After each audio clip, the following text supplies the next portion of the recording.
A temporada de cruzeiros marítimos 2016-2017 começou há pouco no Brasil. Vários transatlânticos vão circular pela costa brasileira durante todo o verão. A atividade movimenta o setor do turismo e também mexe com a economia das cidades. Mas o que diz a lei que rege esse tipo de atividade? Quais regras devem ser seguidas pelos navios que circulam em águas brasileiras? Para responder essas e outras questões, está aqui no estúdio o advogado Rodrigo Chauvet. Boa tarde, doutor. Boa tarde. Bom, a gente passa por uma crise econômica no Brasil atualmente, né? Em paralelo, também existe a necessidade de novos investimentos aí no segmento projeto de mobilidade urbana. Como é que a gente faz nessa situação, onde há necessidade de investimento nesse setor e também há essa crise econômica, essa falta de dinheiro para investimento? Boa tarde, Érica. Boa tarde a todos. A pergunta é absolutamente pertinente porque infraestrutura não pode parar. É algo que demanda investimentos contínuos. E, como você pontuou, o que fazer num cenário de crise? O primeiro aspecto é a administração pública gerir melhor os seus recursos, que por mais escassos que eles sejam, eles devem ser bem geridos. Mas um ponto fundamental, sobretudo no cenário de crise, é a capacidade de você atrair investimento privado para os mais diversos projetos de infraestrutura. Se você tem a capacidade de atrair capital privado, é óbvio que você pode, sobretudo nesse tipo de cenário de carência de recursos, dar continuidade àqueles projetos que são fundamentais e que mexem com o dia a dia de cada um de nós.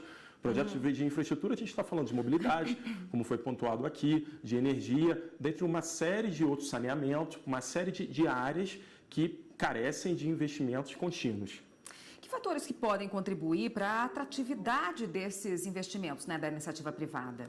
Para a gente contar com a iniciativa privada, essa aproximação do setor público com o privado, que é fundamental no mundo complexo, dinâmico que a gente vive hoje, a gente precisa entender um pouquinho a lógica do setor privado. O setor privado, quando ele investe milhões, às vezes bilhões em um determinado projeto, ele precisa, em primeiro lugar, de ter segurança para aquele investimento. Então, o que a gente chama no linguajar jurídico, o marco regulatório, as normas que regem determinado setor precisam estar bem claras, bem definidas. Isso dá segurança para o investidor. Indo mais a fundo, quando se elabora, quando se pretende colocar em prática um projeto de infraestrutura, você tem que fazer estudos prévios bem fundamentados, que apresentem, que ajudem o particular a tomar as suas decisões, entender aquele cenário no qual ele aportará recursos. E, por fim, regras bem claras e bem definidas nos editais de licitação, nos contratos que vão a ser firmados, porque quando você tem regras bem claras, obrigações bem nítidas a serem colocadas no colo do concedente, do poder público e também do setor privado, isso é mais um ponto que dá tranquilidade, que dá atratividade para aquele que irá investir uma quantia alta de recursos em determinado projeto.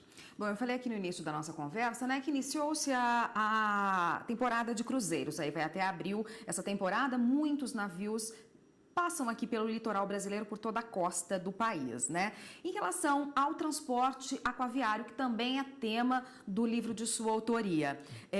Não só esse de turismo, de passageiros, mas o transporte mesmo para o dia a dia aí. Como esse tipo de transporte pode contribuir aí para o transporte no Brasil como um todo? Antes de responder a sua pergunta, eu gostaria de abrir um parêntese rápido. Como você pontuou, a gente desenvolveu ao longo do ano de 2015 um estudo sobre o transporte aquaviário de passageiros. A gente tem no Rio de Janeiro o Grupo de Estudos de Direito Administrativo, GDA, que eu fundei em 2014, e a gente a cada ano elenca um setor de infraestrutura para estudar. 2015 foi o transporte aquaviário, hoje estamos estudando saneamento, e o que vem por aí, energia, dentre outras coisas. Então, quando estudamos o transporte aquaviário, o que a gente percebe é que num cenário maior de mobilidade, e nas cidades em que as condições geográficas, obviamente, permitem a exploração desse serviço, há, de uma maneira geral, uma subexploração desse transporte, o que é uma pena. A gente, muitas das vezes, privilegia um modal rodoviário, por exemplo, que é um pouco mais poluente, para não dizer muito mais poluente. Tráfego das cidades, congestionamentos inúmeros, nas grandes capitais, sobretudo. Então, o que a gente pode perceber é que o investimento maior nesse tipo de transporte, dentre outros vários fatores, pode contribuir, como eu disse há pouco, com redução de poluição, com uma melhor harmonia entre os diferentes modais e que vai melhorar a vida de todo mundo, reduzindo o trânsito, reduzindo tempos de deslocamento, dentre outros fatores. Tá ótimo. A gente continua nesse assunto no próximo bloco. Só um minutinho, por favor. Nós voltamos a falar aqui no estúdio com o advogado Rodrigo Chauvet, que hoje fala sobre o direito portuário. Doutor, a gente estava falando da capacidade, né, do transporte aquaviário de desafogar até o trânsito nas cidades, né, no último bloco. Qual é a realidade das concessões públicas que envolvem esse serviço hoje no Brasil?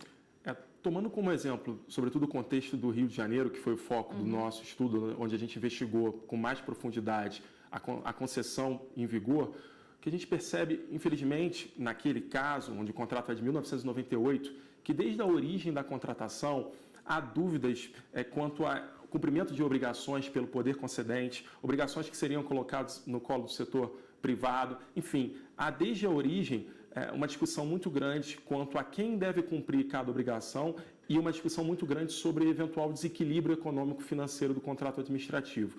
Eu acho que esse tipo de cenário é o pior possível, porque, primeiro, que desacelera investimentos do setor privado, que perde um pouco o interesse naquele contrato. Infelizmente, hoje lá, a gente tem uma discussão, por exemplo, sobre o término antecipado da concessão, o que mexe com o dia a dia de todas aquelas pessoas que vão depender daquele serviço, né? Então, acho que regras bem claras no contrato, desde o início da contratação, podem ajudar e muito o decorrer da execução daquele contrato, que em regra dura 20, 25, 30 anos. Imagine só as consequências disso no longo prazo. O que dá para se aprender, né, com esses modelos que hoje estão em vigor para o modelo futuro, para o futuro desse transporte aquaviário no país? Ótima pergunta. Em primeiro lugar, uma boa definição do modelo em si, né? Um planejamento com estudos prévios bem feitos. As normas legais estabelecem pelo menos, dentre vários outros, 2 modelos interessantes, que é o modelo da concessão tradicional, onde você coloca, em tese, riscos maiores no colo da concessionária, do setor privado, o modelo das parcerias público-privadas, onde há um compartilhamento de riscos entre as partes. Fato é que, seja qual for o cenário, a clareza das obrigações contratuais permite, desde o início, uma maior facilidade na execução do contrato, que, como eu disse há pouco, vai durar por muito tempo.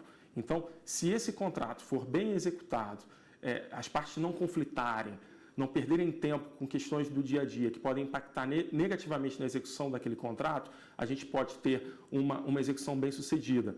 Um aspecto, tomando mais uma vez como exemplo o Rio de Janeiro, se pensar se há de fato necessidade para que esse tipo de contratação seja feito com exclusividade. Havia, numa doutrina tradicional do direito administrativo, a ideia de concessão de serviços públicos sempre com exclusividade. Hoje a gente vê que não precisa necessariamente ser assim. Quando você vier a ter um ganho de escala ou por uma questão específica de um contrato, se exigir a contratação exclusiva, ok. Quando não, o ideal é que você mantenha um ambiente de competitividade no âmbito dos serviços públicos.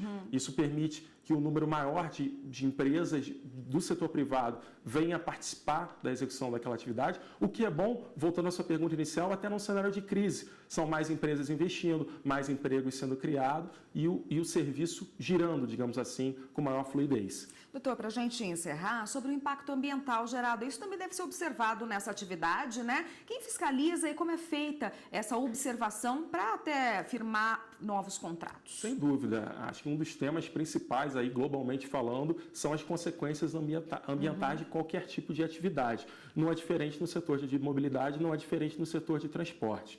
A gente tem um sem número de órgãos, tanto nas esferas locais, municipais, estaduais, até órgãos federais, que tem por fim justamente checar os impactos ambientais de determinada atividade. Isso deve ser analisado desde antes da contratação, quando você vai definir que tipo de atividade você quer. Como disse aqui, uma das vantagens do transporte aquaviário, se comparado ao rodoviário, é um menor impacto ambiental.